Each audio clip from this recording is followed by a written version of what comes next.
वालेकुम दोस्तों, उम्मीद करता हूँ आप सब लोग खैरियत से होंगे। मैं हूँ आपका दोस्त अब्दुल्ला और मैं आपके लिए लेकर आया हूँ एक बार फिर से एक मुकम्मल मालूमात एक जॉब के बारे में, जो कि प्रोवाइड कर रहा है Sindh institute of child health and neurology, जिसकी मुकम्मल मालूमात जॉब्स की मैंने इससे पहले अपनी एक वीडियो में दे दी थी।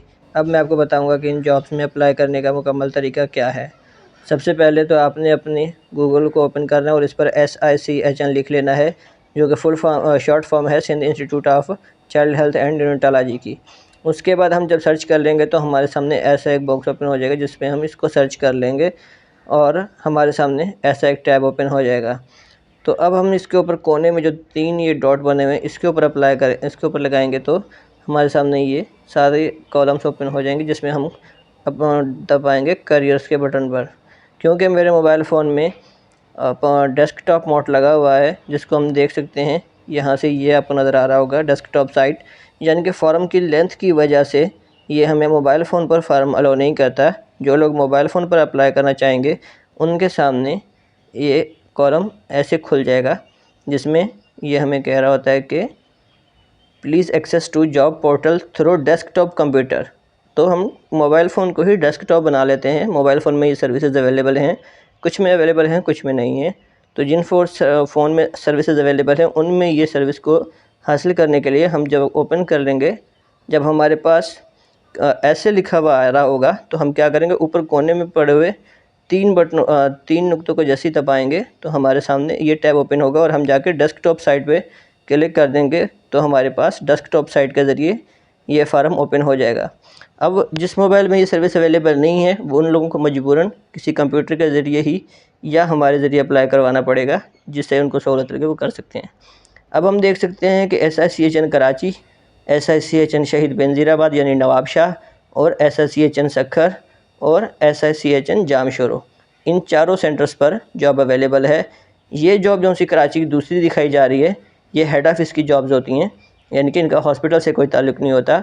और उसके अलावा SICHN लाड़काना में भी है, लेकिन उसकी कोई करंट ओपनिंग्स नहीं हैं। तो जैसे हम बात कर रहे हैं कराची की, तो हम इस पर कराची पे क्लिक करेंगे अप्लाई ऑन पे, तो हमारे सामने एक मुकम्मल टैब ऐसे ओपन हो जाएगा। इसके लिए आप पहले से वीडियो देखें और देखने के बाद अपने डॉक्यूमेंट्स को मुकम्मल अपने पास रखें और उसके बाद आराम से अप्लाई करें, क्योंकि फ़ॉर्म 2 या 3 मिनट के बाद अगर हम इसको सही से रिप्लाई नहीं करेंगे, फॉर्म फिल नहीं करेंगे, तो फॉर्म वापस हो जाएगा। अब सबसे पहले रजिस्ट्रेशन करने के लिए आप इन सबको छोड़ दें, क्योंकि आप लोग ये चीज़ देख चुके हैं सारी और मैं आपको जॉब की डिटेल्स बता चुका हूँ। सबसे पहले आपने यहाँ से अपनी डेट ऑफ बर्थ को सिलेक्ट कर लेना है। तो हम कोई भी डेट ऑफ बर्थ अगर फॉर सपोज सिलेक्ट कर लेते हैं, तो हम अप्लाई करना चाहते हैं 1999 से, और कोई भी जो आपके बर्थ का मंथ है आप उसको चूज़ कर लें। फॉर सपोज मैं सजेशंस के तौर पे ये चूज़ कर लेता हूँ कि 15/6/1999 डेट ऑफ बर्थ है, और यहाँ पर हम कोई सा भी दे देते हैं CNSE नंबर, और यहाँ से हम अपनी पोस्ट लिख लेंगे। ये बहुत सारी पोस्टें हैं जिनके आगे उनका क्राइटेरिया मौजूद नहीं है। तो जॉब्स की मुकम्मल मालूमात और डिटेल्स के लिए मैं इससे पहले एक पूरी वीडियो बना चुका हूँ, जिसको देखकर आप अपनी अप्लाई एलिजिबिलिटी क्राइटेरिया देखकर अपनी पोस्ट को अलग से लिख लें, और उसके बाद यहाँ से 1 बाय 1 सिलेक्ट करके उसको अप्लाई करते रहें। फॉर सपोज हम स्टाफ नर्स को क्लिक कर लेते हैं कि हमने इसमें अप्लाई करना है, तो हम click to open application form, हम अपना एप्लीकेशन फार्म को ओपन कर लेंगे। तो जब हमारे सामने एप्लीकेशन फॉर्म ओपन हो जाएगा, तो हम उसमें अपनी मालूमात पुट करना शुरू करेंगे। ये हमारे सामने एप्लीकेशन फार्म ओपन हो चुका है। क्योंकि हमने नर्स की पोस्ट पे अप्लाई करना है, तो हमारा पाकिस्तान नर्सिंग काउंसिल का जो अपना लाइसेंस होता है, कार्ड होता है उनका रजिस्ट्रेशन, उसका नंबर होगा, या अगर किसी ने फार्मेसी की हुई है, D फार्मेसी या B फार्मेसी, तो उसका फार्मेसी काउंसिल का नंबर होगा। MBBS BDS BSN वालों के MBBS और BDS वालों के लिए PMDC यानी Pakistan medical and dental council वालों का रजिस्ट्रेशन नंबर होता है। तो वो उनकी चीज़ है। मैट्रिक और इंटर वाले जो भी लोग हैं जिनकी प्रोफेशनल डिग्रियाँ नहीं हैं, वो इस खाने को खाली छोड़ दें। तो यूअर नेम, यहाँ पे आप अपना कंप्लीट नेम लिखेंगे। सन ऑफ, डॉटर ऑफ और वाइफ ऑफ, यानी कि लड़कियों के लिए डॉटर ऑफ, लड़कों के लिए सन ऑफ, और जो भी किसी की अगर लड़की शादीशुदा हो वो अपने हस्बैंड का नाम लिखे तो वो वाइफ ऑफ को क्लिक कर दे। और उसके बाद यहाँ पर अपना नेम पुट करें, जेंडर पुट करें, और अपनी डेट ऑफ बर्थ, यानी कि आप ये पहले पुट कर चुके हैं इसलिए इसको हम क्लिक करेंगे तो भी ये सही नहीं होगा, इसलिए आप पहले ही अच्छे से क्लिक कर दें। अब अगर एज की बात करें तो 1999 से अगर हम देखें तो इस हमारी एज बनती है 25 प्लस, तो हम यहाँ पर लिख देंगे 25 या 25 प्लस। ठीक है, तो एड्रेस लिखेंगे हम अपना पूरा रेजिडेंशियल एड्रेस, जो हमारा पोस्टल एड्रेस होगा वो वाला। उसके बाद हम अपनी नेशनैलिटी लिखेंगे पाकिस्तान, जो भी आपका सिटी है ऑल ओवर द सिंध वो आप लिख सकते हैं। उसके बाद हम यहाँ से अपना डोमिसाइल सेलेक्ट करेंगे कि ये आप देख सकते हैं ऑल ओवर द सिंध के सारे डोमिसाइल इस पर लोग हो सकते हैं। आपका जो भी डिस्ट्रिक्ट है आप उसमें अप्लाई कर सकते हैं। फॉर सपोज कराची ईस्ट आपका डिस्ट्रिक्ट है तो आप ये अप्लाई कर देंगे। ठीक है, उसके बाद यहाँ पे आप अपनी ईमेल लिखेंगे, फ़ोन नंबर, और फ़ोन नंबर के बाद होम फ़ोन, यानी कि अगर आपको कोई PTCL का फ़ोन नंबर वगैरह है तो वो भी लिखेंगे। मैरिजल स्टेटस में आप अपना सिंगल है तो सिंगल लिखेंगे, अगर शादीशुदा है तो शादीशुदा, विडो, डाइवोर्स, जो भी आपका स्टेटस है लिखेंगे। जो भी आपका रिलीजन है आप वो भी लिखेंगे, मुस्लिम है, नॉन मुस्लिम है। लास्ट ड्रॉन सैलरी, यानी कि इससे पहले, इसमें अप्लाई करने से पहले जो आप जॉब कर रहे थे, लास्ट जॉब जो आप कर रहे थे या अभी तक कर रहे हैं, उसमें आप मंथली सैलरी कितनी ले रहे हैं। तो डिफरेंट सैलरीज हो सकती हैं, आपने अपनी सैलरीज में पुट कर देनी है।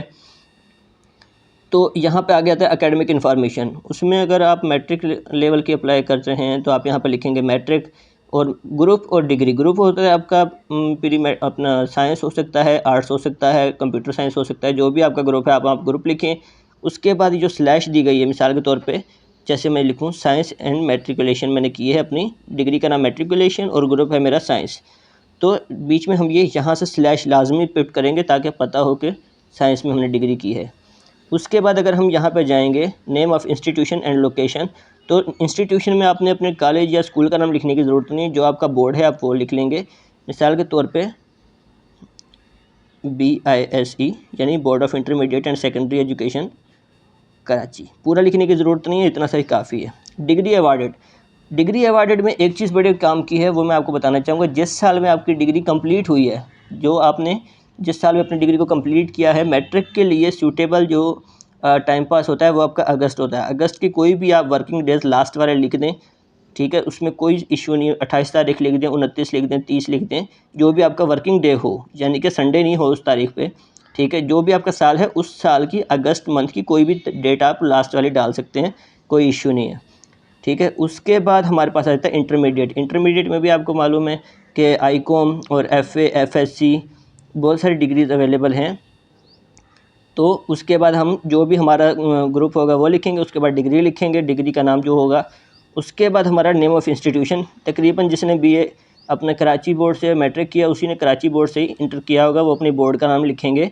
और उसके बाद डिग्री अवार्डेड, डिग्री इंटरमीडिएट के लिए सबसे प्रीमियम टाइम होता है सितंबर का, अगस्त के बाद सितंबर से। जिस साल में भी आपने डिग्री कंप्लीट की है, आप सितंबर मंथ का कोई भी लास्ट डेट में लिख सकते हैं कि हमने इस तारीख को कंप्लीट की है। डिप्लोमा ऑफ नर्सिंग, क्योंकि हम स्टाफ नर्स के लिए अप्लाई कर रहे हैं तो इसलिए डिप्लोमा ऑफ नर्सिंग ये रिक्वायर्ड कर रहा है। डिप्लोमा हमने नहीं किया इसके लिए, क्योंकि काफ़ी लोग आजकल BSN कर रहे हैं, तो वो डिप्लोमा वाले खाने को छोड़ दें। जिन्होंने 3 साल वाला डिप्लोमा किया है वो इसमें अपनी मालूमात पुट करेंगे, और जिन लोगों ने नहीं किया वो नहीं करेंगे। BSN वाले अपनी मालूमात इस आखिरी वाले खाने में पुट करेंगे कि उनकी डिग्री कौन सी थी, वो लिखेंगे बैचलर ऑफ नर्सिंग। फिर वो यहाँ पर अपनी जो name of institution and location, तो उन्होंने तकरीबन क्या, वैसे भी पाकिस्तान नर्सिंग काउंसिल ही डिग्री अवार्ड करता है BSN वालों को, तो वो BSN के लिए अपनी डिग्री इसी के लिखेंगे। जो उनके फाइनल ईयर की मार्कशीट का रिज़ल्ट अनाउंस होगा वो इस खाने में डिग्री डेट अवार्डेड यहाँ पे वो लिखेंगे, और उसके ऊपर सारों के ऊपर डेट मेंशन होती है, तो इसलिए वो यही देंगे। अगर हम इसकी बात करें एम्प्लॉयमेंट रिकॉर्ड की, तो एम्प्लॉयमेंट रिकॉर्ड में आपने सबसे पहले जो आपका करंट चल रहा है वो आप लिखेंगे, और जो आपकी करंट जॉब चल रही है यहाँ पे आप टाइटल देंगे कि आपकी पोस्ट कौन सी, आप कौन सी पोस्ट पे काम कर रहे हैं। जैसे देखिए नीचे दिया हुआ है कंप्यूटर ऑपरेटर या डिस्पेंसर की जॉब के लिए। ऑर्गेनाइजेशन, कौन से ऑर्गेनाइजेशन में आप काम कर रहे हैं, और उसके बाद आप अपनी डेट आपने कब से ये जॉब शुरू की हुई है, और डेट टू, यानी कि अगर आप आज तक काम कर रहे हैं तो इसमें उन्होंने कंटिन्यूस का कोई भी ऑप्शन नहीं दिया हुआ। तो अगर आप अब तक ये जॉब कर रहे हैं तो जैसे कि आज 13 तारीख है तो हम इसको 13 तारीख को सिलेक्ट कर देंगे क्योंकि हमारे पास सबसे मोस्ट अपडेटेड डेट यही है। ठीक है, उसके बाद हम बैकवर्ड जाना शुरू करेंगे कि जो करंट जॉब कर रहे हैं उससे पहले हमने कौन सी जॉब की उसका यहाँ पे पुट करेंगे। और उसके हिसाब से ही हम नीचे को अपने प्रीवियस एक्सपीरियंसेस ऐड करते जाएंगे। अगर किसी के पास 3 एक्सपीरियंस है तो इस खाने तक उसके सारी जो मालूमात है वो कंप्लीट हो जाएगी। फिर उसके बाद ये कॉलम दोनों आपने खाली नहीं छोड़ने, 2 कॉलम हो, 1 हो, 3 हो, 4 हो, कोई भी आपका एक्सपीरियंस नहीं है, चाहे 5 खाने हो, तो आपने कोई भी कॉलम टाइटल का, ऑर्गेनाइजेशन का, कोई भी आपने खाली नहीं छोड़ना। तो खाली खाने अगर आपके पास कोई मालूमात नहीं है तो आप उसमें 2 डॉट दे देंगे इस तरह से, ठीक है। इसमें भी आपने खाली डॉट दे देने जितने भी आपके कॉलम खाली हों, और यहाँ से आपने डेट कोई भी सिलेक्ट कर लेनी है। तो हम मिसाल के तौर पे 1 तारीख इसमें लिखेंगे और इसमें भी 1 ही लिख देंगे, यानी कि कोई भी आप फेक अपनी डेट पुट एंट्री कर दें, क्योंकि अगर कॉलम खाली होगा तो आपका फॉर्म फिल होगा नहीं। और जब अगर आप रॉन्ग भी डेट पुट करेंगे तो उसका कोई इशू नहीं है, क्योंकि वो खुद समझ जाएंगे कि अगर ये डेट्स इस तरह रॉन्ग लिखी गई हैं तो इसके पास कोई एक्सपीरियंस नहीं होगा, ठीक है। उसके बाद आप कहते हैं ट्रेनिंग्स आपकी जो है सर्टिफिकेट हो या ना हो, लेकिन अगर आपको ट्रेनिंग मिली है, बीएसएन किया है आपने, मैट्रिक इंटर लेवल जो भी आपका लेवल है, आपने अगर ट्रेनिंग्स किया, सर्टिफिकेट है या नहीं है, आप लिख सकते हैं।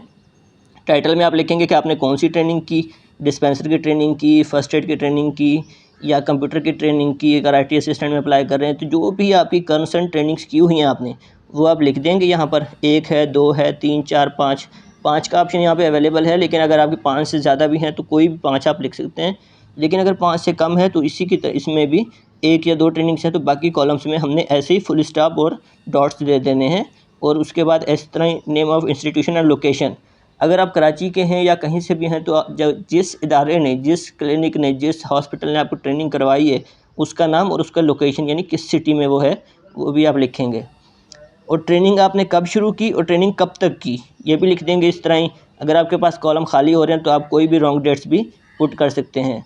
स्पेशलिटी, मिसाल के तौर पे आपने फ़र्स्ट एड की क्लिनिक अपनी जो ट्रेनिंग कंप्लीट की, तो आप ज़ाहिर सी बात है बता सकते हैं कि मैं फ़र्स्ट एड प्रोवाइडर बन गया या बन गई, ठीक है। उसके बाद अगर आपने कंप्यूटर की ट्रेनिंग की है तो आप बता सकते हैं कि मैं कंप्यूटर ऑपरेटर, MS ऑफिस वगैरह मुझे अच्छे से आ गया है, ऑफिस ऑटोमेशन वगैरह जो भी आपकी ट्रेनिंग है। वो ट्रेनिंग करने के बाद आप में आप क्या स्पेशलिटी आ गई वो यहाँ पे आप मेंशन करेंगे। अगर आपके कोई कॉलम खाली रहते हैं तो यहाँ पर भी आप इसी तरह फुल स्टॉप पुट कर देंगे।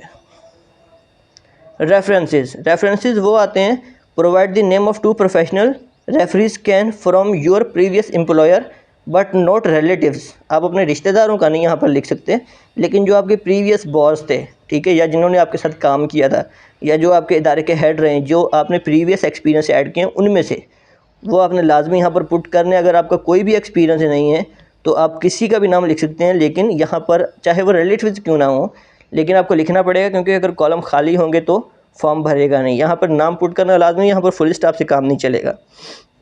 तो यहाँ पर एक बंदे का नाम लिखेंगे आप, मिसाल के तौर पर हम यहाँ पर ये डॉक्टर शफ़ी मोहम्मद का ही लिख देते हैं। मैं आपको बता रहा हूँ जैसे कि पोजीशन उनकी कंसल्टेंट पल्मोनोलॉजिस्ट है माशाल्लाह, और ये हीरा हॉस्पिटल सक्खर में बैठते हैं। इनका कॉन्टैक्ट नंबर जो भी होगा हम यहाँ पे वो देंगे, और इनकी ईमेल भी हम देंगे। अब मोस्टली ये होता है कि किसी लोगों की हमारे पास ईमेल नहीं होती है, ठीक है, तो हम यहाँ पर इनकी फ़ेक ईमेल खुद ब खुद लिख देंगे, क्योंकि अगर हम ईमेल लिखेंगे नहीं तो फॉर्म भरेगा नहीं। तो हम इनकी लिखते हैं SHAFI shafi12@gmail.com, ये फ़ेक हमने बनाई थी। तो ऐसे ही बस किसी का जो भी नाम हो उसके आगे आप 1 2 देकर @gmail.com कर देंगे तो उनकी पुट हो जाएंगी सारी डिटेल, ठीक है। इसी तरह ही हम दूसरी भी पुट करेंगे, तो चाहे डॉक्टर राजू मल का ही नाम लिख देते हैं, उनकी भी हम पूरी पोजीशन ऐड करेंगे। यानी कि ये हम बता रहे हैं कि हमने डॉक्टर राजू मल साहब के पास काम, डॉक्टर शफ़ी मोहम्मद के पास काम किया, जो कि कंसल्टेंट पल्मोनोलॉजिस्ट हैं, हीरा हॉस्पिटल सक्खर में बैठते हैं। ये उनका फ़ोन नंबर है और ये उनका जो ईमेल एड्रेस है। इसी तरह हम दूसरे किसी डॉक्टर के पास काम किया है, किसी HR के पास काम किया है, कोई हमारा कलीग है, कोई हमारा बॉस है, कोई हमारा टीचर है, इवन अगर स्टूडेंट मैट्रिक इंटर लेवल के हैं, तो जो भी आपका रेफरेंस अच्छा सा हो। हमेशा एक बात याद रखनी है, जिस इंसान के साथ आपकी ऊंच नीच हुई हो या किसी के साथ आप बैड रिव्यूज़ अगर आपके हों, तो आपने उसका नाम नहीं लिखना। यहाँ पर हो सकता है कि ये डिपार्टमेंट आपके उस बॉस से रब्ता करे और आपके बारे में मुकम्मल मालूमात ले और आपके बारे में जानने की कोशिश करे कि आपकी क्या आदतें हैं। तो हो सकता है कि बंदा गुस्से में कुछ बोल देता है, लेकिन आपका रेफरी अगर इस डिपार्टमेंट को आपका बैड रिव्यू दे देगा तो हो सकता है कि आपको जॉब ना मिले, ठीक है। Please inter last degree date, तो यहाँ पर डिग्री डेट कोई पुट करने की ज़रूरत नहीं है। यहाँ पर सिर्फ CV अपलोड करनी है आपने। सिंपल सा चूज़ फाइल यहाँ से आप सिलेक्ट करेंगे और यहाँ से फ़ोटोज़ एंड जो आपकी डॉक्यूमेंट वगैरह होते हैं यहाँ से करेंगे। आपने हमेशा PDF फॉर्मेट में ये करनी है। ऊपर लिखा हुआ है CV upload only PDF docs and doc format is allowed. Picture allowed नहीं है। PDF हो, DocX हो या डॉक फॉर्मेट ही अलो है। और आप 1 MB यानी कि 1024 या इससे कम फाइल जो साइज़ की फ़ाइल है उसको ही अपलोड कर सकते हैं। इससे ज़्यादा जो है ह्यूज साइज़ की फ़ाइल अलो नहीं है। ठीक है, तो अगर आपको इसका अपलोडिंग में कोई मसला आ रहा है या आपके पास कोई और फार्मेट है लेकिन आप इन तीनों में से कोई फार्मेट में बनाना चाहते हैं तो आप उसके लिए मुझसे रब्ता कर सकते हैं, जिसके लिए मेरा व्हाट्सएप नंबर भी आप लोगों के पास अवेलेबल होगा। जब इसको हम चूज़ करके अपलोड कर देंगे तो आखिर में हमारे पास यहाँ पर नीचे इस जगह पर ऑप्शन आ जाएगा सबमिट का। ठीक है, क्योंकि मैंने फार्म भरा नहीं है इसलिए ऑप्शन अवेलेबल नहीं है। अदरवाइज़ अगर हम पूरा फॉर्म फिल कर लेंगे, यहाँ से CV भी अपलोड कर देंगे तो इस जगह पर सबमिट का ऑप्शन आएगा। तो हम उस सबमिट के ऑप्शन को क्लिक करेंगे, हमारे सामने मुकम्मल फार्म अगेन खुल जाएगा। ठीक है, तो इसी जगह पर दोबारा से जब ये मुकम्मल फार्म हमारे सामने खुल जाएगा हम उसको मुकम्मल पढ़ लेंगे। अगर कोई गलती होगी तो यहाँ पर सबमिट से ऊपर एडिट का ऑप्शन होगा, हम उस एडिट के ऑप्शन को दबाकर दोबारा से पूरे फार्म को हमारे सामने ऐसे ही खुला हुआ होगा, उसको हम जहाँ पर भी गलती होगी उसको हम ऐसे क्लिक करेंगे और अपनी मुकम्मल मालूमात को एडिट कर लेंगे। ठीक है, लेकिन अगर आपका फार्म बिल्कुल सही भरा जा चुका है तो आप लोग उसको ऐसे पूरे फार्म को एक बार नज़र से घुमाकर और आखिर में यहाँ पर आकर दोबारा से सबमिट पर क्लिक करेंगे तो आपका फॉर्म सबमिट हो जाएगा। और हमारे पास एक मुकम्मल ट्रैकिंग ID नंबर वगैरह शो होगा जिसमें हमारी एप्लीकेशन नंबर वगैरह लिखा हुआ होगा, जो कि होगा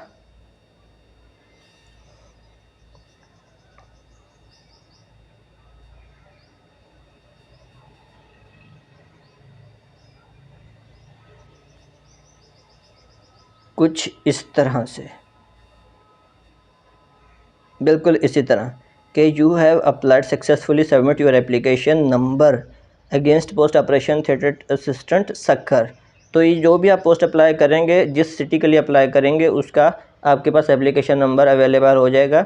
और इसमें एक मेन बात यह है कि सक्खर, नवाबशाह, जामशोर और कराची चारों शहरों के लिए पोस्टें अवेलेबल हैं। और किसी भी ऑल ओवर द सिंध किसी भी सिटी का बंदा किसी भी सिटी के लिए अप्लाई कर सकता है। एक ही बंदा चारों सिटीज़ के लिए भी अप्लाई कर सकता है। उसको जहाँ से भी कॉल आएगी वो जो अपनी टेस्ट दे, इंटरव्यू दे और उसके बाद अच्छे तरीके से जो भी सिटी ज्वाइन करना चाहे वो कर सकता है। तो इसी तरह की मालूमाती वीडियोस देखने के लिए हमारे चैनल को सब्सक्राइब करें, लाइक करें, शेयर करें, कमेंट करें। और किसी भी तरह की अगर आपको फॉर्म भरने में परेशानी हो तो हमसे रब्ता करें, इंशाअल्लाह आपकी मुकम्मल मदद की जाएगी। मिलते हैं नेक्स्ट वीडियो में, तब तक के लिए अल्लाह हाफ़िज़।